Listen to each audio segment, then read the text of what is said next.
का म्हणता बे पोट्टे हो. तर आपल्या दुकानाच्या अड्ड्यावर जाऊन आपली दुकानाची मस्तपैकी झाडझूड केली. कचरा लई झाला होता. मला झाडझूड करून घ्यावं ना, आपली तिरपाल बांधून घ्यावं. कारण पाण्याचा मोसम होता चांगला, पाणी येऊ शकत होता. म्हणून म्हणलं आपली तिरपाल बांधावं आणि आपला सेटअप वेटअप मस्तपैकी टेबलं वेबलं ठेवून द्यावं. मोसम पाहू शकता तुम्ही, मस्तपैकी पाण्याचा झाला पूर्ण कडक काढा. आणि आपल्याला माहीत होतं का पाणी येणार आहे म्हणून मस्तपैकी, आणि म्हणून आपण ना त्रिपाल बांधून ठेवली ना. आपला काहीच वेळात पाणी येऊन गेला. म्हणलं बरं झालं आपण ना त्रिपाल बांधली, नाही तर आली होती आपली आपत.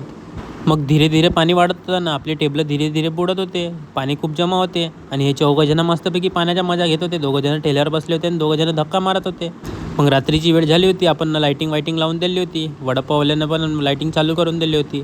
मग म्हणलं आपलं 10 वाजून गेले, आपली शॉप वॉप बंद करावं ना निघावं. मग दुसऱ्या दिवशी आपल्याला जायचं होतं कुठं, कामटीले. कारण आपण दिली होती कढई बनवाले आणि आपला शॉपती घेत होता क्लिपा कनान क्लबवर टाकाले. मस्तपैकी नजारा होता एक नंबर. पाण्याची मजा घेत घेत आम्ही दोघेजणं मस्तपैकी निघालो कामटीच्यासाठी. तो माया व्हिडिओ बनवत होता आणि मी त्याच्या बनवत होतो. मग कामटीमध्ये दिसला आपल्याला गड्डा, म्हणजे काम चालू होता. मग म्हणे थोडंसं थांब म्हणे, क्लिप घेऊन येतो म्हणे. सोबती मायानं मी त्याचा व्हिडिओ बनवत होतो. मग आम्ही व्हिडिओ करता करता पोहोचलो कुठं, बाबाजीच्या दुकानामध्ये जिथं कढई दिली होती. मग बाबाजी म्हणे थांब म्हणे काय वेळ.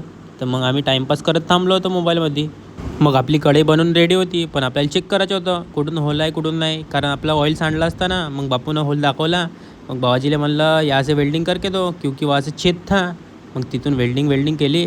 मग वेल्डिंग झाल्यावर पण अजून एकदा चेक करा म्हणलं. मग बापू चेक करत होता. मग पाण्यात पण जाऊन चेक केलं लिकेज विकेज आहे का म्हणून. मग काही लिकेज विकेज नव्हता. मग गेलो आम्ही कुठं, सेलमध्ये. तिथून घ्यायचे होते आपल्याला, सामान घ्यायचे होते छोटा मोठा.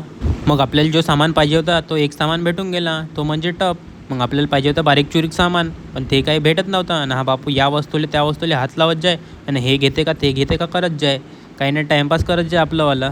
ह्या चाकू घेते का, हे घेते का, असं करू करू एक तास तिथंच खाल्लं आहे ना. मग गेलो आम्ही कुठं नाश्ता करायसाठी, डॉमिनोजकडं. पण आमच्याकडं काही पैसे नव्हते, पण डॉमिनोजलेच पाहून आम्ही मन भरला. मग सोबत्याला म्हणलं आपल्या जेबात काही दमडी ना, म्हणून म्हणलं 2 प्लेट आपला सांबारवडा खाऊन मस्तपैकी सांबार बनत होता.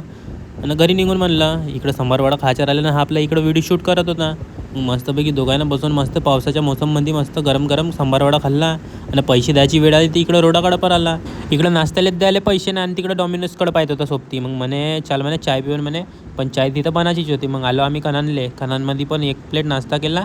मग म्हणे सोबती चाय पिऊन म्हणे मस्तपैकी थंडा मोसम आहे म्हणे. मग चाय वाय घेतली आम्ही ना. मग घ्यायचे होते आपल्याला आलू. स्प्रिंग पोटॅटो बनवायचे आहे ना, फ्रेंच फ्राईज बनवायचे आहे. आजपासून आपला स्प्रिंग पोटॅटो चालू होणार आहे. तर लवकर व्हिजिट करा आणि लॉयल्टी कार्ड पण लवकरच चालू करणार आहोत आपण.